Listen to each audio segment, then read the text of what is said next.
지난주부터 우리는 히브리서 말씀을 상고하기 시작하였습니다. 담임 목사님께서 누차 말씀해 주셨듯이 히브리서는 서기 1세기 말 로마의 지배하에 있었던 유대인 그리스도인들을 대상으로 해서 쓰여진 서신서입니다. 당시 사회는 그리스도인으로 살아가기가 참 힘든 시대였습니다. 로마 제국은 나라를 여러 지역을 정복하면서 그 정복한 지역 피지배 국가의 종교들을 인정하고 그들의 신들도 같이 섬길 수 있는 다신교 사회를 운영했습니다. 그래서 원칙적으로는 이 유대인들이 유대교 신앙을 갖는 그것은 인정받았습니다. 그렇지만 유대인들이 인정하지 않았었던, 유대인들이 배척했었던 이 그리스도 신앙은 로마 제국도 받아들이지 않았습니다. 그러니까 어떻게 보면 이 초대교회 성도들은 유대인들한테서도 참 많은 핍박을 받았고, 그러지 않습니까? 스데반의 순교처럼 유대인들에 의해서 참 많은 핍박을 받았습니다. 그리고 로마 제국으로부터도 숱한 핍박을 받아야만 했습니다. 더군다나 서기 64년에 로마에서 아주 큰 화재가 있었는데 그 당시에 황제였던 네로 황제가 그 불은 기독교인들이 지른 것이다 라고 소문을 퍼뜨렸습니다. 그래서 초대교회 성도들은 그야말로 사면초가의 위협 가운데 어렵게 신앙생활을 해나가고 있었습니다. 이런 상황 속에서 유대인 그리스도인들, 그러니까 히브리인 중에서 예수님 믿은 사람들, 그들은 자신들의 원래 종교인 유대교로 돌아가는 게 차라리 낫지 않겠냐, 이런 생각을 많이들 가졌습니다. 그리고 실제로 많은 사람들이 예수님 신앙을 버리고 유대교로 돌아가기도 하였습니다. 이렇게 예수님을 믿는 신앙을 떠나는 것, 이것이 바로 배교입니다. 히브리서는 바로 이 배교의 분위기 속에서 유대인 그리스도인들의 신앙을 돈독히 하고, 그리고 왜 예수님을 믿어야 하는지 그 이유를 밝히면서 그들의 신앙을 붙잡아주기 위해서 쓰여진 서신서입니다. 히브리서를 읽는 이 대상, 이 수신자가 히브리인들이기 때문에 히브리서에는 유대교인들의 전통과 또 율법에 대한 내용이 많이 포함되어 있습니다. 우리 신약 성경 중에서 이 유대교의 내용들, 또 유대교의 전통들이 많이 포함된 책을 두 권 뽑으라면은 이 히브리서와 또 복음서로는 마태복음을 들 수 있습니다. 유대교에서 중요시 여기는 사항들을 일일이 다 거론하면서 예수님을 믿는 것이 유대교 신앙보다 월등하다는 사실을 피력하였습니다. 그것이 히브리서입니다. 이러한 이해를 가지고 히브리서를 살펴보면 히브리서 전체를 크게 7부분으로 이렇게 나눌 수 있습니다. 우리가 어떤 책을 이렇게 살펴볼 때 먼저 그 구조를 파악하는 것은 굉장히 중요합니다. 틀이 잡히면 내용이 훨씬 쉽게 잘 전달되기 때문에 그렇습니다. 그래서 오늘은 먼저 히브리서 전체적인 구조를 이 7가지 이 부분을 먼저 한번 살펴보도록 하겠습니다. 첫째 부분은 1장과 2장의 내용인데 예수님께서 천사보다 더 뛰어나신 분이시다, 이렇게 말씀하고 있습니다. 유대인들은 하나님의 메시지를 전달하는 이 천사를 굉장히 월등한 존재로 이렇게 생각하고 있었습니다. 천사는 하나님과 인간 사이의 중재자 아니냐, 이렇게까지 생각하고 있었습니다. 그런데 히브리서 기자는 천사는 하나님께서 하나님의 사람, 즉 인간을 섬기라고 창조하신 존재다 하는 것을 밝히 말씀하고 있습니다. 반면에 예수님은 하나님의 아들이시다, 그리고 천사로부터 존귀와 영광을 받으시는 분이라고 강력하게 말씀하고 있습니다. 예수님은 천사보다 뛰어나신 분이십니다. 둘째 부분은 3장 1절부터 4장 13절까지 말씀인데 예수님께서는 모세보다 뛰어나신 분이라고 말씀하고 있습니다.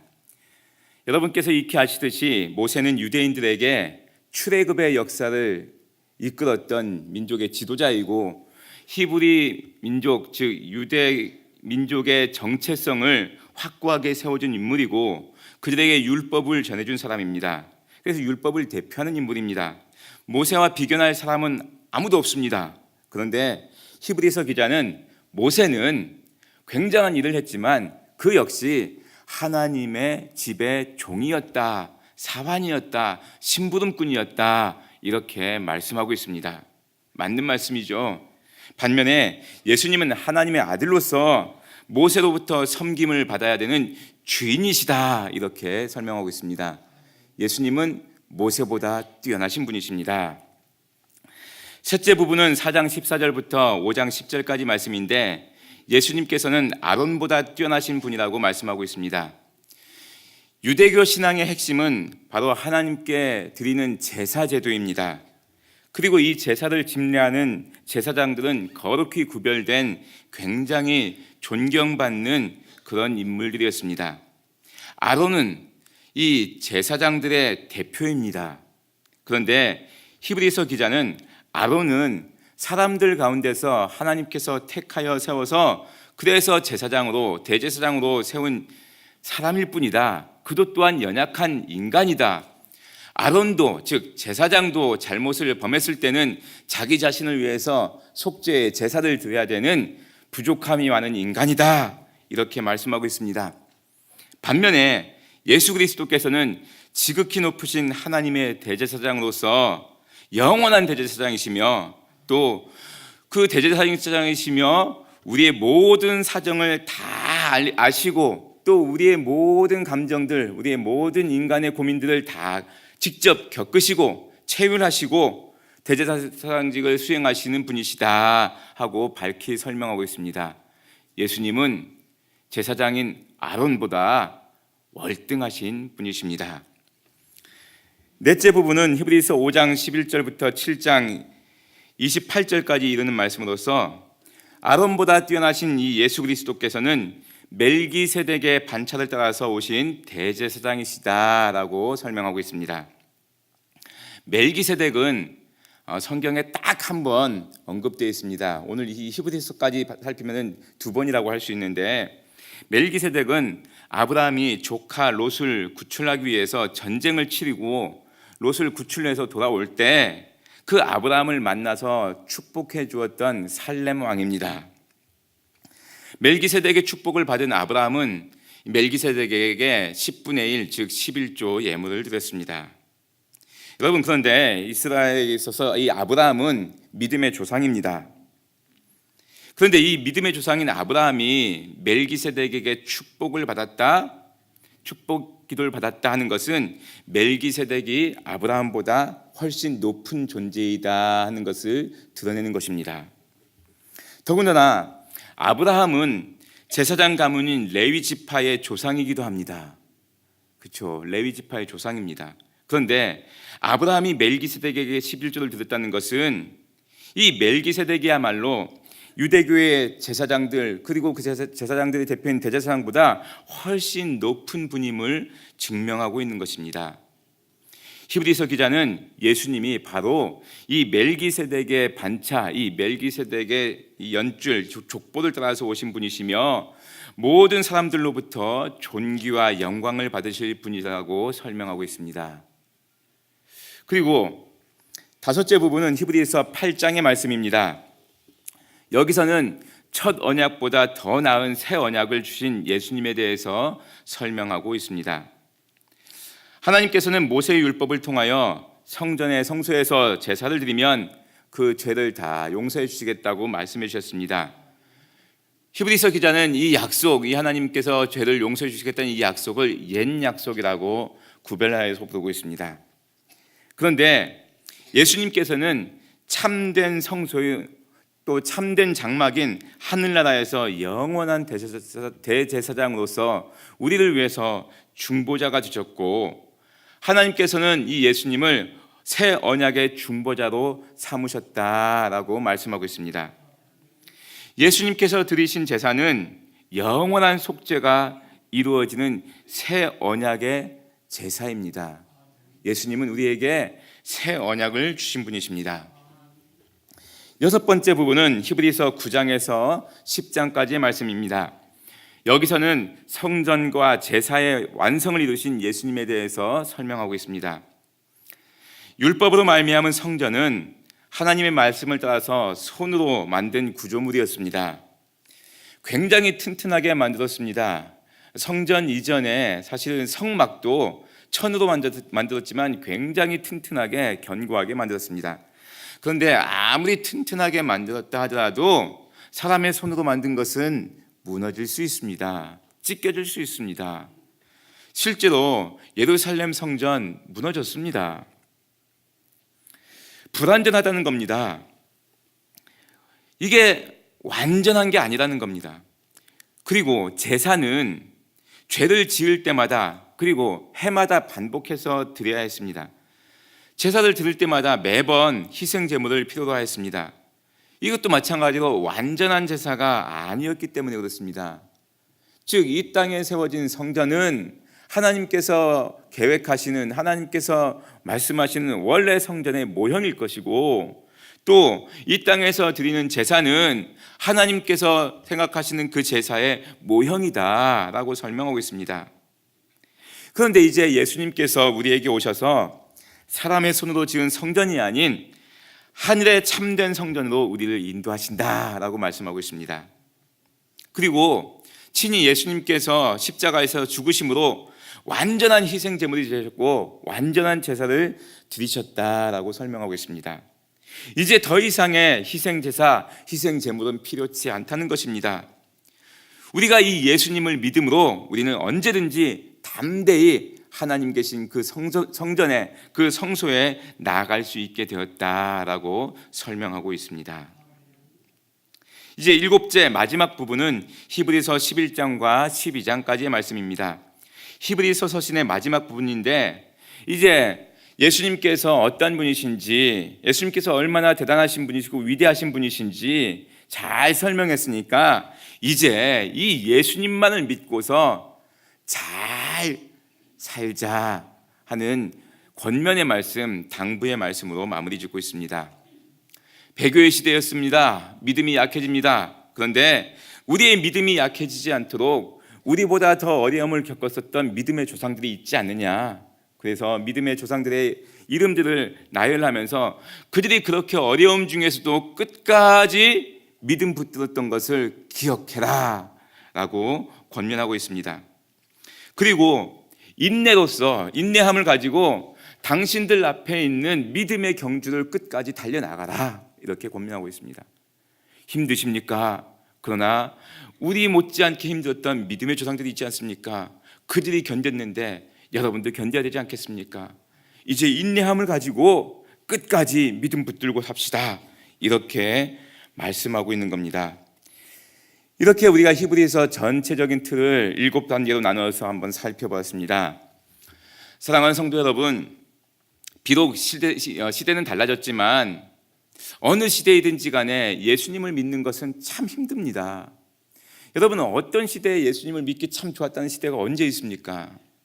지금 시대에 우리가 자유를 누리고 신앙의 자유가 있고 평안하고 그래서 우리의 믿음이 월등하게 좋아지는 겁니까?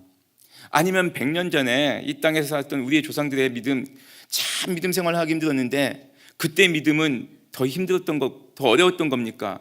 더 약했던 겁니까? 그렇지 않습니다. 시대는 달라지지만 어느 시대나 예수님을 믿고 살아가는 건 참 힘듭니다. 하지만 2000년 전 히브리서 기자가 외쳤던 말씀들을 마음에 새기고 여러분도 인내함으로써 믿음을 굳건히 지켜가실 수 있기를 바랍니다. 이제 다시 오늘의 본문으로 돌아와서 1장 1절에서 3절까지의 말씀을 다시 한번 살펴보시겠습니다. 아까도 읽으셨지만 여러분 다시 한번 우리 이 부분을 읽어보겠습니다. 시작. 옛적의 선지자들을 통하여 여러 부분과 여러 모양으로 우리 조상들에게 말씀하신 하나님이 이 모든 날 마지막에는 아들을 통하여 우리에게 말씀하셨으니 이 아들을 만유의 상속자로 세우시고 또 그로 말미암아 모든 세계를 지으셨느니라. 이는 하나님의 영광의 광채시요 그 본체의 형상이시라. 그의 능력의 말씀으로 만물을 붙으시며 죄를 정결하게 하는 일을 하시고 높은 곳에 계신 지극히 크신 이의 우편에 앉으셨느니라. 아멘. 서신서의 첫 부분을 읽으면서 우리는 바로 이 부분에서 히브리서가 다른 서신서들과는 그 형식 면에서 좀 다르다는 것을 우리가 발견하게 됩니다. 요즘은 우리가 편지를 잘 안 쓰죠. 여러분 편지 써보신 적 꽤 오래되셨죠? 그래서 편지라는 게 좀 생소하기도 합니다. 그런데 좀 전화하기가 좀 희귀했던 때 우리가 서로 연락을 주고받기 위해서 편지를 썼던 때를 한번 생각해 보십시오. 학교 다닐 때도 아마 배우셨을 것입니다. 편지는 이렇게 쓰라고. 그때 우리가 편지를 쓸 때 편지 쓰는 양식이 있었습니다. 맨 처음에는 누구에게 이렇게 쓰잖아요. 주로 부모님께서 쓰니까 부모님 전 상서 올려드리는 글입니다. 예. 그 다음에 평안의 인사 말씀을 드리죠. 평안하셨습니까? 안녕하셨습니까?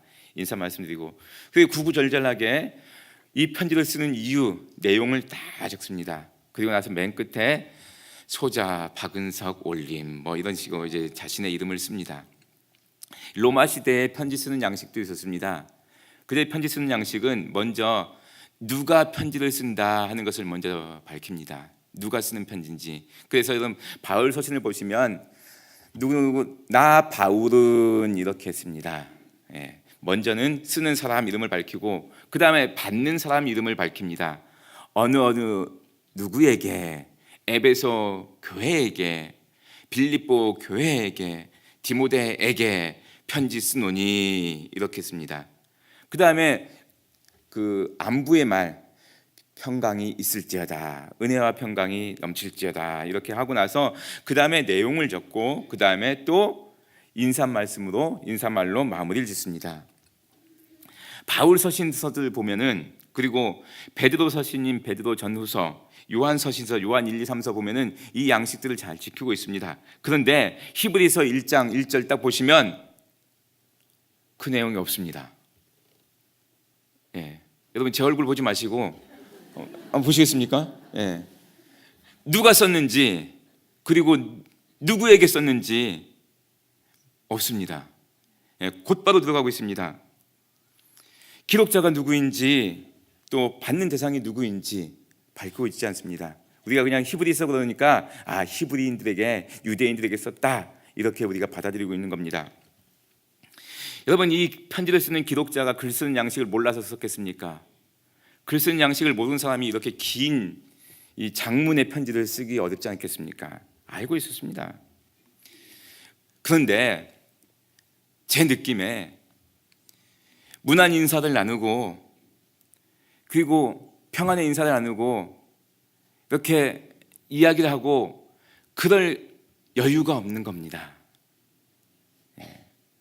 일단은 이 지필묵, 이 편지 써야 되는 이 필기구 값도 엄청나고 또 지금 상황이 굉장히 촉박한 상황, 그런 상황 속에서 쓰여지지 않았을까 싶습니다.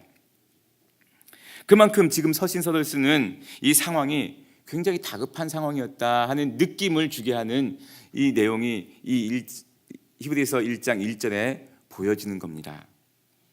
과연 1세기의 기독교는 엄청나게 다급한 시간을 많이 보냈습니다. 아까 말씀드린 이 네로 황제의 박해도 만만치 않았지만 그 이후 베스파시우누스 황제 그리고 그의 아들인 이 티투스 황제, 우리가 흔히 디도라고 하는데 이에 의해서 예루살렘 성전이 무너졌습니다. 그리고 도미티아누스까지 이르는 이 일련의 과정 속에서 기독교인들은 엄청나게 박해를 받았습니다. 교회 지도자들인 사도들은 잡혀서 순교당하거나 유배를 가야 되고 감옥에서 오랜 시간을 보내야 했습니다. 예수님께서 죽으신 후에 무덤에서 머무셨던 것처럼 초대교회 성도들은 무덤과도 같은 토굴 속에서 숨어 지내야 했던 그런 시대들을 보냈습니다. 언제 잡혀서 처형될지 모르는 그런 불안한 시대였습니다. 배교자들이 속출했고 그들의 배신으로 말미암아서 교회의 위치가 탄로나고 성도들이 붙잡힐 수 있었습니다.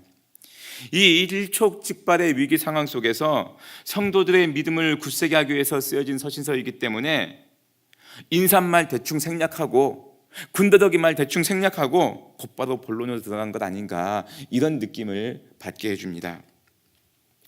한 생명이라도 더 붙잡기 위해서, 한 생명이라도 더 건지기 위해서 그들에게 간절한 마음으로, 급하게 정말 간절한 마음으로 쓰여진 그런 서신이구나 하는 느낌을 받게 해줍니다. 사랑하는 성도 여러분, 우리에게도 한 영혼을 향한 이런 다급한, 이런 간절한 마음이 회복될 수 있기를 바랍니다. 자꾸 무디어져 가는 것 같아요. 사실 자기 믿음은 뭐 자기가 챙기는 것이지 뭐 이렇게 말해도 할 말은 없습니다. 나는 구원받았으니까 뭐 내가 구원받았으면 됐지 뭐 그래도 할 말은 없습니다. 그러나 히브리서 기자는 자기가 알고 있는 단 한 사람이라도 믿음에서 떨어져 나가지 말기를 그렇게 간구하는 마음이 있었던 것 같습니다. 그래서 긴 시간 동안 공을 들이고 또 물질을 들여서 필기구를 장만하고 생각을 정리해서 이 서신을 기록하지 않았나 싶습니다. 여러분 지금 곰곰이 여러분 머릿속에 생각나는 대로 여러분의 가족과 친족들, 그리고 여러분의 구역 식구들, 그 다음에 친구들, 이웃 사람들을 한번 떠올려 보십시오. 과연 나에게 그 영혼에 대한 안타까운 마음이 얼마나 있는지 우리 스스로에게 조용히 되물어볼 수 있길 바랍니다. 그리고 영혼에 대한 안타까움이 식어져가는 우리의 이 무디어진 마음을 하나님께 고백하고 다시금 하나님께서 주시는 영혼 사랑하는 마음을 회복시켜 달라고 간구하실 수 있기를 바랍니다. 간절히 바라기는 이제 매주 수요일마다 진행되는 이 히브리서 강해를 들을 때 제발 지식의 말씀으로만 듣지 마시고 내 영혼을 만지시는 하나님의 음성으로 받아들이실 수 있길 바랍니다. 그래서 똑같은 믿음의 어려운 시기, 이 배교의 시대에 우리의 믿음을 굳건히 하고 1차적으로는 우리의 믿음을 굳건히 하고 또 나아가서는 믿음이 연약해진 우리 주변 사람들에게 믿음으로 권고할 수 있는 성도님들 다 되실 수 있기를 바랍니다. 이렇게 다급하게 시작한 히브리서 말씀은 1절에서 하나님께서 사실은 선지자를 통해서 여러 부분과 여러 모양으로 우리 조상들에게 말씀해 주셨다라고 선포하고 있습니다. 과연 하나님께서는 이스라엘 백성들에게 수도 없이 또 끊임없이 말씀해 주셨습니다. 이스라엘 백성들에게는 믿음의 조상인 아브라함, 이삭, 야곱, 요셉, 모세, 여호수아, 사무엘, 다윗, 그리고 엘리야를 비롯한 여러 선지자들이 있었습니다. 때로 하나님께서는 그들에게 직접 나타나셔서 말씀해 주시기도 하셨고 그들의 귀에 음성을 들려주셔서 그들에게 전하라고 하셨기도 하셨고 또 그를 통해서도 그들에게 또한 전하게끔 하셨습니다. 자연현상을 통하여서 말씀하시기도 하셨고 돌아가는 세상 변화를 통해서도 말씀해 주셨습니다. 이스라엘 백성들이 잊어버릴까 봐서 율법의 말씀을 정해 주셨고 이 율법은 이렇게 지키라고 세세하게 가르쳐 주시기도 하셨습니다. 그러면서 하나님만을 섬기라고 하셨습니다. 그렇지만 참 놀랍게도 이스라엘 백성들은 그렇게 말씀해 주신 하나님의 말씀을 듣지 않았습니다. 기적입니다. 그렇게 많이 말씀하셨는데 그렇게 듣지 않는 것은 기적 아닙니까? 한 귀로 듣고 한 귀로 흘려버린 것 같습니다. 아마 우리 이 자리에 계신 우리 성도님들 같은 경우는 엘리야 선지자가 나타나서 한 말씀만 하시면은 그 말씀 받들고 평생을 사실 겁니다. 엘리야 같은 선지자가 나타나서 아픈 사람 한번 고쳐주면은 그 기적 사건 한번 보고서 일평생 우리 믿음 변치 않고 이 믿음 더욱 굳세라 그렇게 가실 거 아닙니까? 그런데 이스라엘 백성들은 하나님의 말씀을 진짜 헌신짝 버리듯이 버려버렸습니다. 그래서 툭 하면 바알 섬기고 툭 하면 아세라 섬기고 툭 하면 온갖 이방신들을 섬기고 그렇게 살았던 것입니다. 여러분 이 정도 되면 하나님도 자존심이 있는데 얼마나 하나님의 자존심이 상하시겠습니까? 네. 저 같으면은 아예 관계 끊자 그럴 것 같습니다.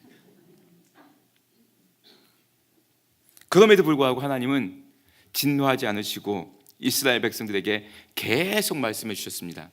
언제까지요? 마지막까지요.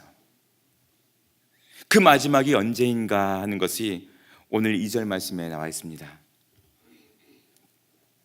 이 모든 날 마지막에는 아들을 통하여 우리에게 말씀하셨으니, 하나님께서 아들을 통하여 말씀하신 때가 있었는데 그게 마지막이라는 겁니다. 하나님께서 오래 참으시는 중에 믿음의 사람들과 선지자들을 통해서 계속 말씀을 해주셨습니다. 계속 사람들을 보내주셨습니다. 그런데 이제 직접 하나님의 아들 예수님을 보내주신 것입니다. 이 사건이 바로 하나님의 최후 통첩 마지막 말씀입니다. 이제 더 이상의 새로운 말씀은 없다는 겁니다. 이 마지막 말씀이 완전한 말씀, 온전한 말씀, 하나님의 말씀이라는 겁니다. 그러므로 우리에게 오신 예수님은 구약 예언의 말씀을 종합해 주시고 완성시켜 주시는 구약 예언의 종결자이십니다. 할렐루야. 예수님은 구약 예언의 종결자, 구약의 말씀의 종결자이십니다. 율법의 마침이 되십니다. 사랑하는 성도 여러분, 하나님은 참으로 오래 참으시는 분이십니다. 하지만 하나님이 영원히 참으시는 분은 아니십니다. 마지막까지만 참습니다. 마지막까지만. 그리고 그 마지막 다음에는 심판이 있습니다. 이제 마지막 말씀이다 라고 하시는 이 표현 속에는 이번이 마지막 기회다, 더 이상의 기회는 없다, 이 기회를 놓치지 말라 하시는 하나님의 엄중한 메시지가 담겨 있는 것입니다. 그러므로 우리가 히브리서를 대할 때, 아니 모든 성경 말씀을 대할 때, 예배를 드릴 때, 말씀을 들을 때 이번이 혹시 나에게 주시는 마지막 말씀이 될 수도 있구나 하는 긴장감을 가지고 들으실 수 있길 바랍니다. 여러분, 이제 좀 제발 좀 뺀질뺀질거리지 말고 제발 좀 들어라 하시는 그 하나님의 그 마음이 좀 느껴지지 않습니까? 이스라엘 백성들에게 제발 좀 뺀질뺀질거리지 말고 제발 좀 들어라, 이제 마지막이다 마지막 하시는 하나님의 그 외침이 들리는 것 같지 않습니까? 그렇다고 오늘이 마지막이라는 거 아니고요, 여러분. 오늘이 마지막이라는 거 아니고 우리가 그런 간절한 마음으로 하나님의 말씀을 사모하자는 것입니다. 그렇다면 이 구약 예언의 종결자이신 예수님은 과연 어떤 분이신가 하는 내용이 2절 하반절부터 3절까지 기록되어 있습니다. 이 아들을 만유의 상속자로 세우시고 또 그로 말미암아 모든 세계를 지으셨느니라. 이는 하나님의 영광의 광채시요 그 본체의 형상이시라. 그의 능력의 말씀으로 만물을 붙드시며 죄를 정결하게 하시는 일을 하시고 높은 곳에 계신 지극히 크신 이의 우편에 앉으셨느니라. 아멘.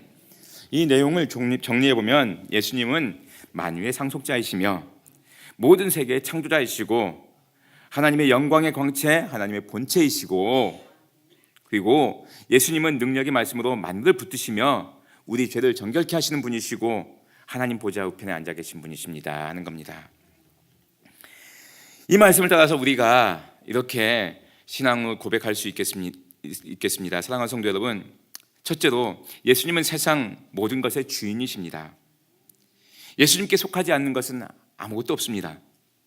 우리는 내 것이라고 주장하는 것들이 가끔 있는데, 내 것이라고 주장하는 모든 것이 실제로는 다 예수님의 것입니다. 예수님께서 우리에게 은혜로 주신 것입니다. 그러므로 우리는 그 은혜로 살아가는 겁니다.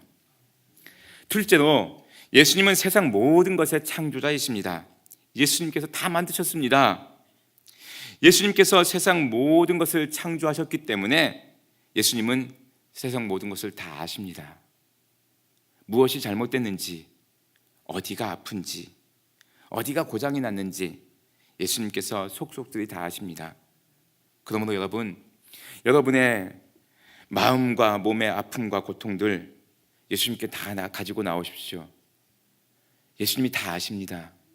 어디가 아픈지, 어디가 잘못됐는지 다 아십니다. 창조자인 예수님께서 고쳐주십니다.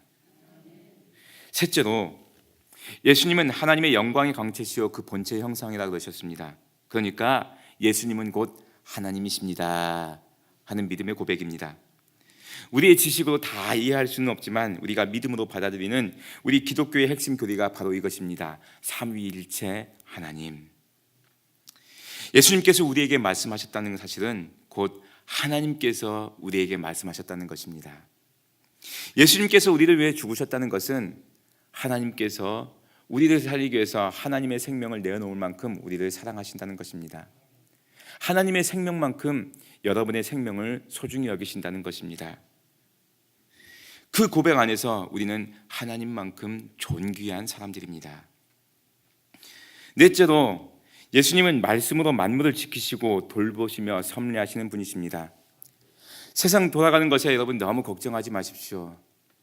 걱정 많이 되시죠? 저도 명절 때 부모님으로부터 참 걱정된다는 얘기를 많이 들었습니다. 나는 괜찮은데 아이들이 걱정이라고, 이 나라가 걱정이라고. 1시간 동안 제가 교육받았습니다. 그런데 여러분 너무 걱정하지 마십시오. 우리 예수님께서 다 섭리하시고 합력하여 선을 이루십니다. 하나님이 보호하사 우리나라 만세. 역사의 주인은 예수님이십니다. 예수님께서 여러분 개인의 역사뿐만 아니라 우리나라와 민족의 역사, 또 세상 모든 역사를 다 다스리십니다. 다섯째로, 예수님은 우리의 죄를 정결하게 하시는 분이십니다. 세상에 죄 없는 사람이 누가 있겠습니까? 우리가 살아가는 날이 많으면 많은 만큼 그만큼 더 죄를 많이 지으며 살아가고 있습니다. 인류 역사 속에서 수많은 사람들이 자신의 죄를 씻기 위해서 숱한 노력을 기울였습니다. 그러나 해결하지 못했습니다. 그런데 우리 예수님께서 단번에 우리의 죄를 완전하게 정결케 하여 주셨습니다. 죄가 있으면 하나님께 나아갈 수가 없는데 예수님께서 우리의 죄를 다 씻어주심으로 말미암아서 우리가 담대하게 하나님께 나아갈 수 있게 되었습니다. 그리고 마지막 여섯 번째로, 예수님은 하나님 보좌 우편에 앉아 계신 분이십니다. 예수님은 2000년 전에 십자가에서 죽으셔서 끝나신 분이 아닙니다. 무덤에서 다시 살아나셨고 하늘에 오르셔서 하나님 보좌 우편에 계시고 또 그곳에서 우리를 굽어 살펴주시는 분이십니다. 그 하나나라의 영광의 보좌에 앉으셔서 우리로 하여금 영광과 존귀를 받으시는 우리의 왕이십니다. 이 예수님께서 하나님의 마지막 메시지, 하나님의 마지막 말씀, 완전한 말씀으로 우리에게 다가오셨습니다. 그러므로 이 예수님의 말씀을 마음에 새기고 예수님의 말씀을 굳게 믿고 우리의 삶에 어떤 고난이 온다 하더라도, 어떤 박해가 온다 하더라도 믿음으로 굳건히 살아내시는 귀하고 복된 성도님들 다 되실 수 있기를 간절히 기원드립니다. 기도드리겠습니다. 하나님 아버지, 참으로 배교의 시대에 오직 예수님만 믿고 살자 외쳤던 히브리서 기자의 이 메시지를 우리 마음속에 새길 수 있게 하시고 또 말씀을 통하여서 우리에게 부르짖으시는 하나님의 음성을 들을 수 있게 하여 주시옵소서. 주님을 통하여서 주신 우리 말씀들을 우리 마음속에 깊이 새기고 그 말씀 의지하여서 힘있게 믿음의 길을 당당히 걸어가는 우리 모든 성도님들 다 되게 하여 주옵소서. 예수님의 이름으로 기도드리옵나이다. 아멘.